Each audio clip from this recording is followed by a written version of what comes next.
Hi guys, आप सभी लोगों का बीएस एजुकेशन हिंदी साहित्य में स्वागत है। आज हम लोग शब्द भेद के अंतर्गत दूसरा भेद पढ़ेंगे कि रचना के आधार पर शब्द कितने प्रकार के होते हैं। रचना के आधार पर शब्द कितने प्रकार के होते हैं? तो रचना के आधार पर शब्द 3 प्रकार के होते हैं। कितने होते हैं? 3 प्रकार के होते हैं। इसे हम कैसे याद करेंगे? जैसे बहुत कंफ्यूजिंग रहता है कि कौन से प्रकार के कितने आधार पर शब्द होते हैं। तो आप लोग देखिए, रचना क्या लिखेंगे? रचना। जब रचना इस तरह से लिखेंगे तो रचना में कितने अक्षर आ रहे हैं? तो हम लोग देखेंगे कि रचना में 1 अक्षर, 2 अक्षर, 3 अक्षर आ रहे हैं। कितने अक्षर आ रहे हैं? 3 अक्षर आ रहे हैं। इस प्रकार से रचना के आधार पर अगर आपसे पूछा जाए शब्द कितने प्रकार के होते हैं, तो आपको बताना है कि 3 प्रकार के होते हैं। कितने होते हैं? 3 प्रकार के होते हैं। इसे आप लोग याद रख सकते हैं। रचना में कितने अक्षर हैं? 3 अक्षर। एक र है, दूसरा च है, तीसरा ना है। कितने अक्षर हैं? 3 अक्षर हैं। तो रचना के आधार पर अगर आपसे पूछे कि शब्द कितने प्रकार के होते हैं, तो आप कितना बताएंगे? 3 बताएंगे। कितना बताएंगे? 3 बताएंगे। कौन कौन से होते हैं? तो पहला होता है रूढ़ शब्द, दूसरा होता है यौगिक शब्द, तीसरा होता है योग रूढ़ शब्द। अब हम लोग जानेंगे कि इन शब्दों का मतलब क्या होता है, तात्पर्य क्या होता है। रूढ़ मीन्स होता है जो परंपरागत रूप से चला आ रहा है। रूढ़ मीन्स क्या होता है? जो परंपरागत रूप से चला आ रहा है, बहुत समय प्राचीन काल से ही जो चला आ रहा है, जिसे मान्यता प्राप्त है, सभी लोग जानते पहचानते हैं, उसे हम क्या कहते हैं? रूढ़ कहते हैं। और शब्द क्या हो गया? ऐसा शब्द जिनका परंपरागत रूप से चला आ रहा है, जिसको सभी लोग जानते पहचानते हैं, ऐसे शब्दों को हम रूढ़ शब्द कहते हैं। अब अगला देखेंगे यौगिक। यौगिक शब्द। यौगिक, योग मीन्स क्या होता है? जोड़ना। योग मीन्स क्या होता है? जोड़ना या मेल। और जिसमें इक प्रत्यय लगा है, तो इसका अर्थ होगा योग मीन्स जोड़ना। ऐसे शब्द जो 2 शब्दों के योग से बने हो। कितने? 2 शब्दों के योग से बने हो, उसे हम यौगिक शब्द कहते हैं। इसमें क्या होते हैं? 2 शब्द आपस में मिले होते हैं, जिसे हम क्या कहेंगे? यौगिक शब्द कहते हैं। योग रूढ़ क्या होता है? योग, योग मीन्स क्या होता है? मेल। और रूढ़ मीन्स क्या होता है? जो परंपरागत रूप से चला आ रहा हो। तो इस प्रकार से योग, जिसमें योग भी हो और रूढ़ भी हो, यानी जो परंपरागत रूप से चला आ रहा है, रूढ़ भी हो, जिसे सभी लोग जानते पहचानते हो, ऐसे शब्दों को हम योग रूढ़ शब्द कहते हैं। चलिए इसका विस्तृत रूप से हम लोग अध्ययन करेंगे। यहाँ देखिए, पहला जो है रूढ़ शब्द है। रूढ़ शब्द का एक छोटा सा परिभाषा देख लीजिए। जिन शब्दों के सार्थक खंड नहीं किए जा सकते, उसे हम रूढ़ शब्द कहते हैं। अर्थात ऐसा शब्द हो जिसे खंड करने पर उसका कोई अर्थ नहीं निकलता है, और उसे हम रूढ़ शब्द कहते हैं।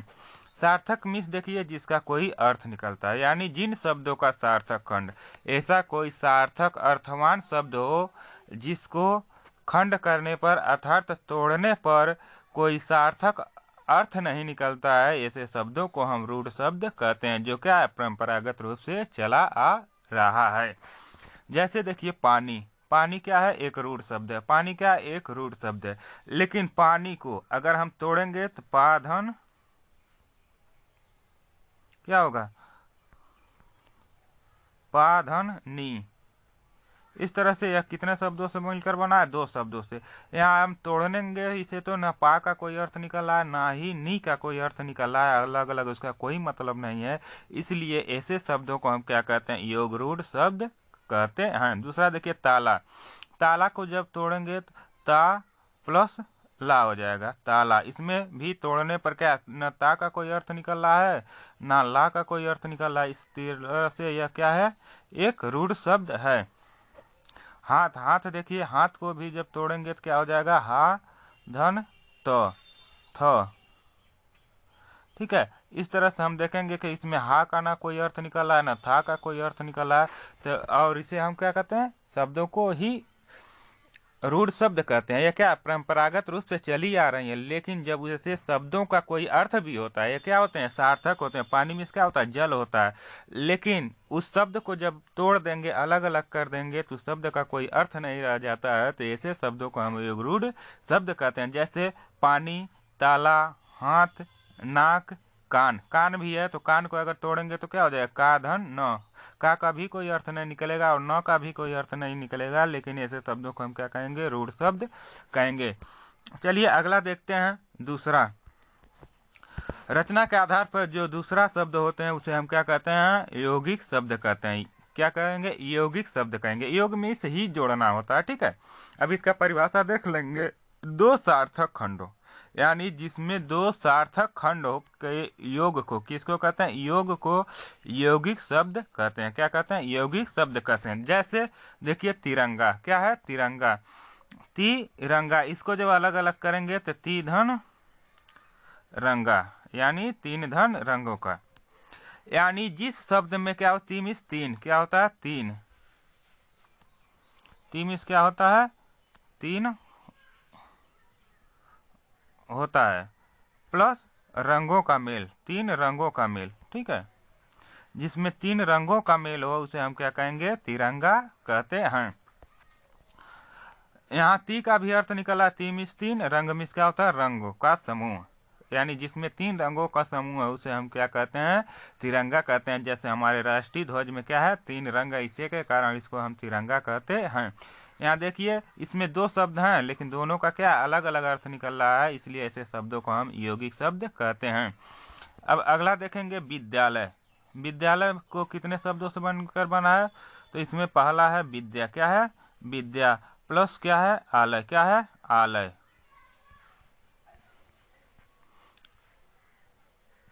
यहाँ देखिए विद्या, विद्या में से होता है ज्ञान, और आलय में क्या होता है, घर। यानी विद्या प्राप्त करने का, ज्ञान प्राप्त करने का जो घर होता है उसे हम क्या कहते हैं, विद्यालय कहते हैं। यहाँ देखिए विद्यालय में कितने शब्द हैं, दो शब्द हैं। कितने हैं, दो शब्द हैं। दोनों शब्दों का क्या है, अलग अलग अर्थ निकल रहा है, इसीलिए ऐसे शब्दों को हम यौगिक शब्द कहते हैं।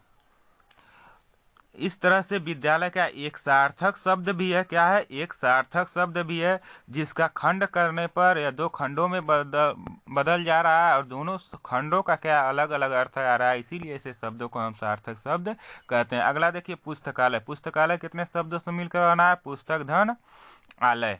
यह भी दो शब्दों से मिलकर बना है, और पुस्तक का अर्थ होता है किताब, आलय का अर्थ होता है घर।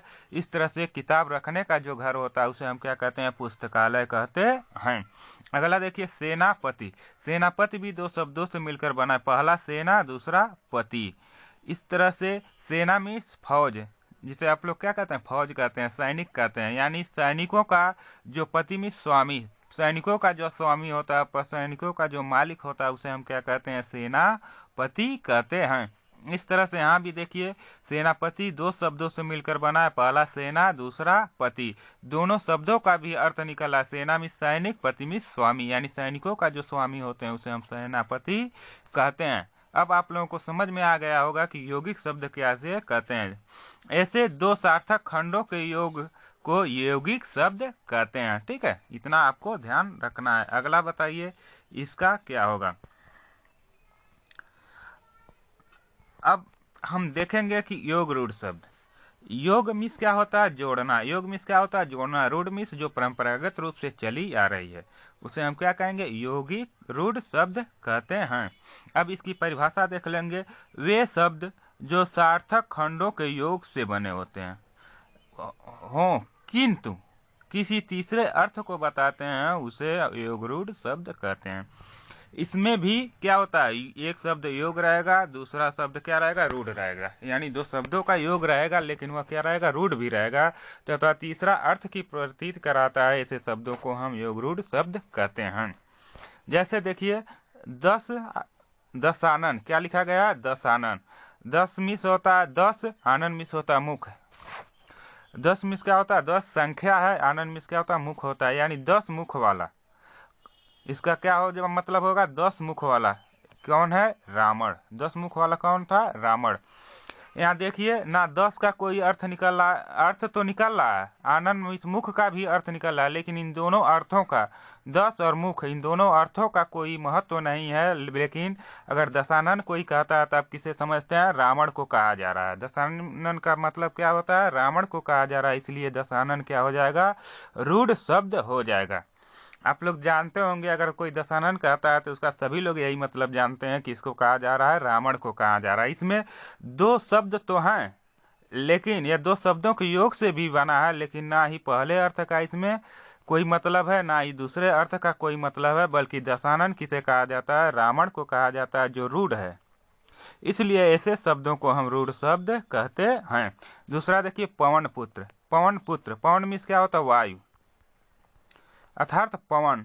और का पुत्र, पुत्र मीन्स क्या होता है? बेटा। यानी पवन के जो बेटा थे उन्हें हम क्या कहते हैं? पवन पुत्र कहते हैं।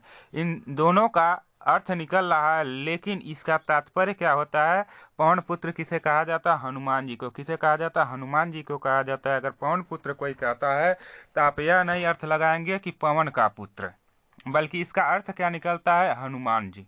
क्या होता है? हनुमान जी। इस प्रकार से आप देख रहे हैं कि यह दो शब्दों के योग से बना है, लेकिन ना पवन का महत्व है, ना पुत्र का अर्थ का महत्व है, बल्कि कोई सी तीसरे अर्थ की प्रधानता है, जिसे हम क्या कहते हैं? हनुमान कहते हैं। इसीलिए यह योग रूढ़ शब्द हैं।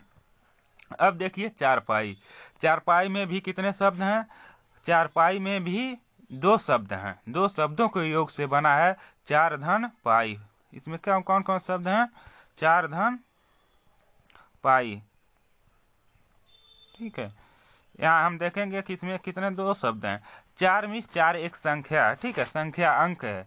और पाई मीन्स क्या होता है? पैरों वाला। चार पैरों वाला क्या होता है? खाट। चार पैर वाला क्या होता है? खाट। चार पैर वाले अदर भी जानवर होते हैं, लेकिन यहाँ चारपाई का मतलब क्या होता है? चारपाई वाला, जिसका मतलब क्या होता है? खाट होता है। अगर कोई चारपाई कहे तो आप तुरंत समझ जाते हैं किसे कहा जा रहा है? खाट को कहा जाता है, जिसे भोजपुरिया में आप लोग क्या कहते हैं? खटिया कहते हैं। इस तरह से यहाँ देखिए, चारपाई में ना कोई चार का मतलब है, ना कोई पाई का मतलब है।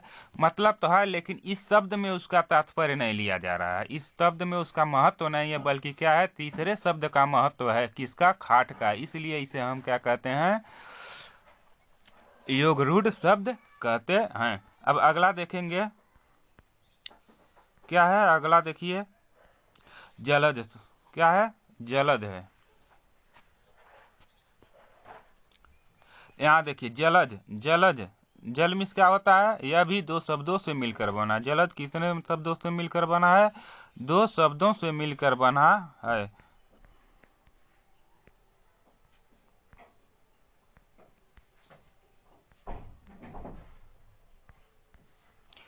कितने शब्दों से मिलकर बना है? दो शब्दों से मिलकर बना है। पहला क्या है?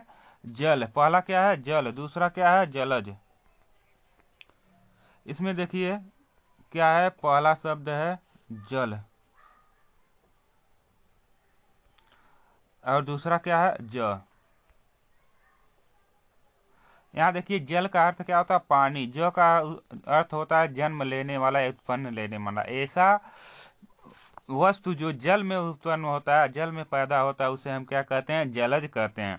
यहाँ देखिए, ना ही इस शब्द में जलज में कोई जल का ही महत्व है, ना ही ज यानी उत्पन्न होने से तात्पर्य। जल में तो बहुत सी चीजें हैं, जैसे मेढक, शंख, मूंगा, ऐसे बहुत सी चीजें हैं जल में पैदा होती है। मछली भी जल में पैदा होती है, लेकिन यहाँ जलज का अर्थ उस मछली, शंख या अन्य चीजों से नहीं तात्पर्य है, बल्कि इस जलज का तात्पर्य क्या होता है? तीसरा अर्थ निकलता है क्या? कमल। जलज मीन्स क्या होता है? कमल होता है। सभी लोग जानते हैं, और यह रूढ़ भी है, बहुत समय से परंपरागत रूप से चला आ रहा है। इसलिए इस जलज का दोनों शब्दों का कोई अर्थ न निकलते हो, यह कोई तीसरा अर्थ निकल रहा है, इसलिए इसे हम क्या कहेंगे? योग रूढ़ शब्द कहते हैं। इस तरह से आप लोगों को समझ में आ गया होगा कि रूढ़ शब्द किसे कहते हैं, योग रूढ़ शब्द किसे कहते हैं, यौगिक शब्द किसे कहते हैं। अब आज हम लोग इसमें थोड़ा देखेंगे कि इसमें किस तरह से क्वेश्चन आते हैं। सबसे पहले आपसे पूछा जाता है कि रचना के आधार पर शब्द कितने प्रकार के होते हैं। तो आपको याद रखना है कि रचना के आधार पर शब्द कितने प्रकार के होते हैं? 3 प्रकार के होते हैं। उसके बाद दूसरा क्वेश्चन बनता है कि रचना के आधार पर कौन कौन से शब्द होते हैं। तो आपको याद रखना है, रचना के आधार पर 3 शब्द होते हैं। पहला रूढ़ शब्द, दूसरा यौगिक शब्द, तीसरा योग रूढ़ शब्द। अब तीसरा क्वेश्चन बनता है कि रूढ़ शब्द किसे कहते हैं। तो आपको याद रखना है कि जिन शब्दों के सार्थक खंड नहीं किए जा सकते उसे हम रूढ़ शब्द कहते हैं। और इसके बाद अगला क्वेश्चन बनता है कि पानी किस प्रकार का शब्द है। तो आप बताएंगे पानी रूढ़ शब्द है। कैसा शब्द है? रूढ़ शब्द है। ताला कैसा शब्द है? रूढ़ शब्द है। हाथ कैसा शब्द है? रूढ़ शब्द है। नाक कैसा शब्द है? तो रूढ़ शब्द है। कान कैसा शब्द है? तो रूढ़ शब्द। इसके अलावा हजारों ऐसे शब्द आप तोड़कर खुद देखिए जिसका कोई अर्थ नहीं निकलता, वो सभी क्या होंगे? रूढ़ शब्द होते हैं जो परंपरागत रूप से प्रयोग किए जा रहे हैं। दूसरा देखिए अगला कैसे क्वेश्चन बनता है कि आपसे पूछा जाता है कि यौगिक शब्द किसे कहते हैं। तो आपको बताना है कि दो सार्थक खंडों के योग को यौगिक शब्द कहते हैं, या ऐसे भी कह सकते हैं जो शब्द दो शब्दों के योग से बना होता है और उसका कोई सार्थक अर्थ निकलता है उसे यौगिक शब्द कहते हैं। आपसे पूछा जाता है तिरंगा किस प्रकार का शब्द है। तो आप बताएंगे यौगिक शब्द है। विद्यालय किस प्रकार का शब्द है। तो आप बताएंगे यौगिक शब्द है। पुस्तकालय कैसा शब्द है। तो आप बताएंगे यौगिक शब्द है। सेनापति कैसा शब्द है। तो आप बताएंगे कि यौगिक शब्द है। इसी तरह से हजारों ऐसे शब्द जो दो खंडों में विभाजित और दोनों खंडों का सार्थक अर्थ निकलता है उसे हम यौगिक शब्द कहते हैं और उसे आप पहचान भी सकते हैं।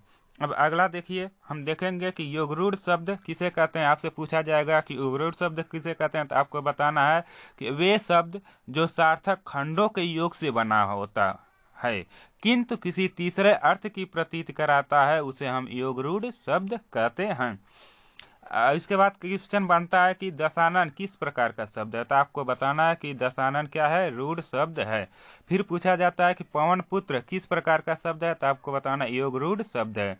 उसके बाद अगर आपसे पूछा जाए चारपाई किस प्रकार का शब्द है तो उसे आप योग रूढ़ शब्द कहते हैं। इसके बाद अगर पूछा जाए जलज कैसा शब्द है तो आपको बताना है कि योग रूढ़ शब्द है। इसी प्रकार से हजारों ऐसे शब्द जो दो शब्दों के योग से बने हों लेकिन वह किसी तीसरे अर्थ की प्रतीत कराते हों या जो परंपरागत रूप से रूढ़ हों उन्हें योग रूढ़ शब्द कहते हैं।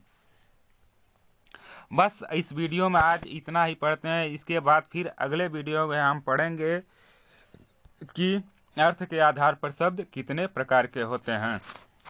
अगर आपको वीडियो अच्छा लग रहा है, पसंद लग रहा है तो आप वीडियो को लाइक कीजिए। अगर आप ज्ञान को, हिंदी को अच्छे तरह से जानना पहचानना चाहते हैं तो आप इस चैनल को सब्सक्राइब कर लें जिससे आपको समय समय से नोटिफिकेशन मिलता रहेगा और आप हर एक वीडियो को देख सकते हैं।